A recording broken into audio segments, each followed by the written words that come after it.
اچھا جی، بریک پہ جانے سے پہلے ہم یہ بات کر رہے تھے کہ مختلف لوگوں کی اقسام ہوتی ہیں. زندگی میں تبدیلی جو ہے وہ رونما ہوتی رہتی ہے، چینج آتا رہے گا، چینج جو ہے وہ لازم ہے، یعنی کہ ایک ثبات تغیر کو ہے زمانے میں. اور جب تبدیلی رونما ہوتی ہے، جیسے ہم نے جاپان کا پہلے ذکر کیا، تو کئی دفعہ وہ آپ کی مرضی کے مطابق نہیں ہوتی. کچھ ایسی چیزیں دنیا میں زندگی میں ہو رہی ہوتی ہیں جو انویزیبل فورسز ہوتی ہیں، جو ہمیں نظر نہیں آ رہی ہوتی ہیں، جو کہ نیچر کی فورسز ہوتی ہیں اور ہم پر اثر انداز ہو رہی ہوتی ہیں. ایسے میں کچھ لوگ یہ جو ہے وہ تبدیلی کو یکسر رد کر دیتے ہیں اور تبدیلی کو ایکسپٹ نہیں کرتے، اور وہ اس چیز کو ترجیح دیتے ہیں کہ چاہے میں مٹ جاؤں، چاہے میں فنا ہو جاؤں، مگر میں تبدیل نہیں ہوں گا، میں بدلوں گا نہیں. اور جو لوگ ایسا کرتے ہیں وہ مٹ جاتے ہیں. یہ چوتھی قسم ڈاکٹر صداقت نے ہم سے اس کا ذکر کیا.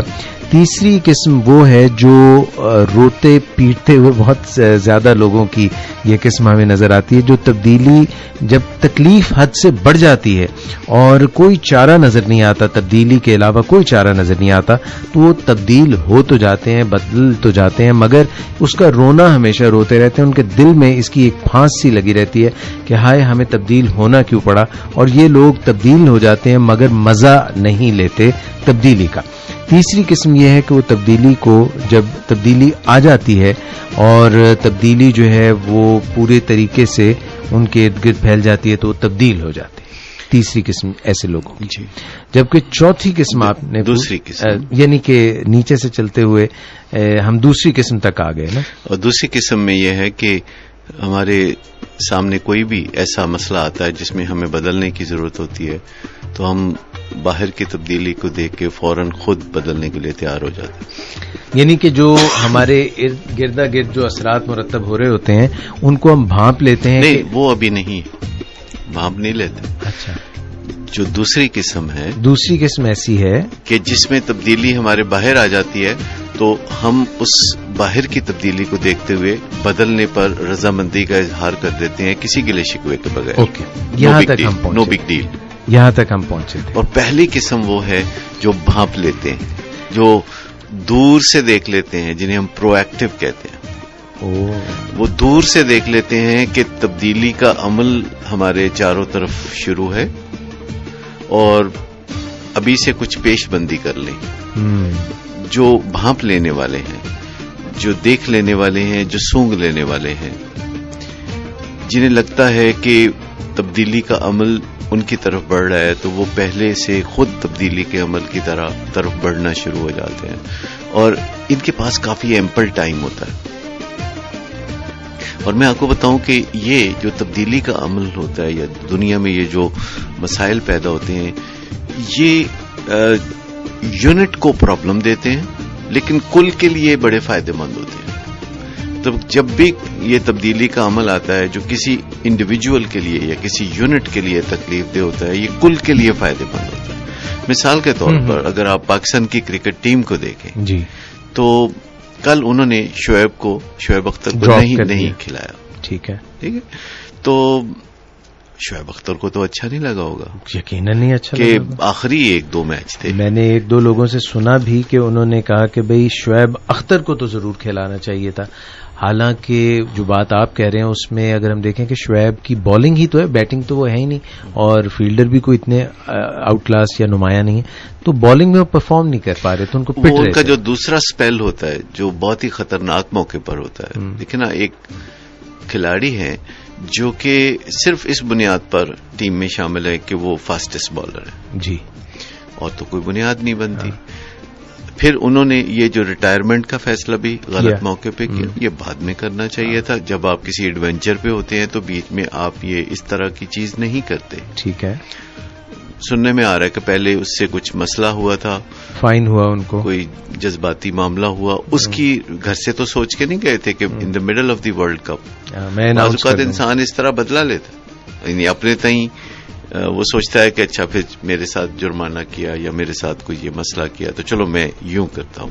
دیٹس رانگ ٹائمنگ، جس کا نتیجہ پلس ساری دنیا کہہ رہی ہے کہ ان سے سیکنڈ سپیل نہیں ہوتا. نہیں ہو رہا تھا. یہ بھی کوشش کی گئی ایک آدھ دفعہ کہ ان سے پہلے 8 اوور کرا لیے گئے 10 میں سے. جی ہاں, تاکہ ان کے اوور باقی رہیں نہ, اور وہ کروشل کرنچ ٹائم, اس سے پہلا اسپیل بھی خراب ہو گیا کیونکہ وہ تھک جاتے ہیں.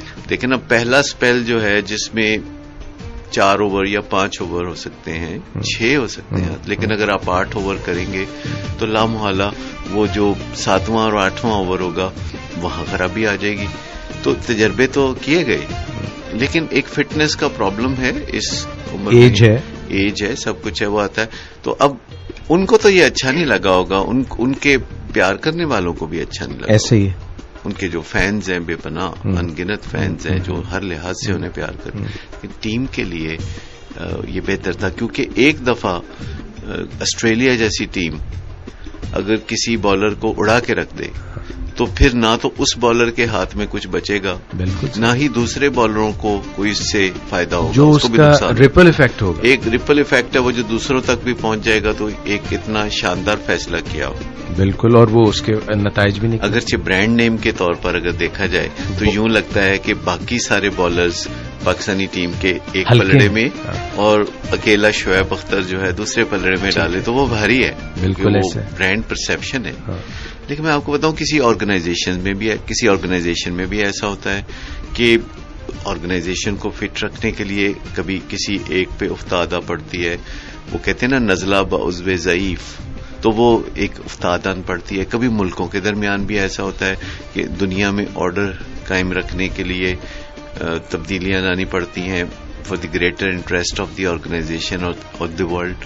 اسی طرح کبھی زلزلے, سونامی, یہ جو سیلاب اور اس طرح کی چیزیں ہوتی ہیں, بظاہر تو نہیں اچھی لگتی. بظاہر تو اچھی نہیں لگتی, فرد کا تو نقصان ہوتا ہے. مگر یہ بھی پاکستان کے جو حالات ہیں اگر آپ دیکھیں, فرد کا نقصان ہو رہا ہے آج, لیکن الٹیمیٹلی ہر کرائسس میں سے کوئی اپرچونٹی نکلتی ہے نا. آپ کو لگتا ہے پاکستانی پکے ہو رہے ہیں؟ بالکل, دنیا کا طریقہ کار ہی یہی ہے کہ یونٹ کو ذوف پہنچتا ہے تو کل مضبوط ہوتا ہے. یعنی اس دنیا کا آپ دیکھیں اصل سے یہ نظام چلا آ رہا ہے کہ یہ ہر روز پہلے سے بہتر ہو رہی ہے اور اس کے بہتر ہونے کی رفتار تیز ہو رہی ہے. لیکن یہ بھیٹ کیسے لیتی ہے؟ ہم نے دیکھا روزمرہ یہ انسانوں کی قربانی کیسے لیتی ہے, جو زمین کے پیٹ میں اترتے رہتے ہیں اور زمین کی سطح جو ہے وہ خوشنما رنگ اس میں نظر آتے ہیں. تو مطلب ہمارا کوئی ٹھیکہ تو نہیں ہوتا نا, ہم اس دنیا میں آتے ہیں تو کوئی معاہدہ کر کے تو نہیں آتے, ہمیں کچھ پہلے سے طے شدہ پروگرام کے تحت تو نہیں بیٹھا جاتا. اس کا مطلب ہے کہ آپ آج جو بات کہہ رہے ہیں اس میں چوائسز کا ذکر بھی آپ کر رہے ہیں.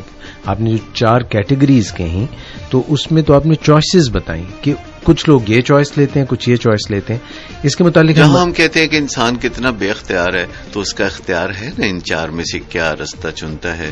اور اگر ہم اسٹڈی کریں تو جو چوتھا رستہ ہے اور تیسرا اور دوسرا اور پہلا وہ ایک دوسرے سے بالکل مختلف نتائج کے اعتبار سے.